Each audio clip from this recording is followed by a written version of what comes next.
Buhawi na muntik nang tumama sa isang bahay sa Magsingan, Ilocos Sur na kuhanan ng video. Narito ang report. Alas 2 ng hapon nang makuhanan ng cellphone video ang buhawi na ito sa Barangay Kabaruan, Magsingan, Ilocos Sur na ilang metro lang ang layo mula sa isang bahay. Nakita ito mismo ng may-ari ng bahay na si William. Nabuo raw ang buhawi sa bukid na natili ang malakas na hangin hanggang sa tuluyan nitong nawala nang sumampa sa kalsada.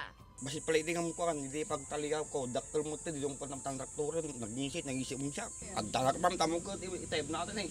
Ayon sa Pag-asa, may kaugnayan ito sa nararanasan ngayong init ng panahon. Po ay nabubuo ito pag malinsangan po o mataas yung temperatura na organize ito pag nasa open space o maluwag na area na makapagbuelo, makapagbuo ng vortex na tinatawag natin. Madalas daw may namumuong buhawi sa mga buwan ng Marso hanggang Mayo, kung saan nakapagtatala ng mainit na temperatura sa bansa. Dulot pa rin po ito na tinatawag natin na thunderstorm. Doon sa yung mga impending clouds, yung mga mamatos clouds na makikita mo doon na pumpul na dyan, nakadikit-dikit. Yan po yung isang sign na pagbuo ng tinatawag natin na buhawi. Ayon sa Pag-asa, maaaring lumakas ang buhawi ng hanggang 450 km per hour.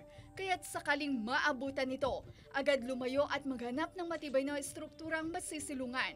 Maaaring magtago sa basement o ilalim ng hagdanan, umiwas sa bintana at mga bagay na maaaring liparin, at gumamit ng kumot o makapal na pananggalang laban sa hangin. Kasama si Norman Raca, Ivy Hernando, 1 North Central Luzon.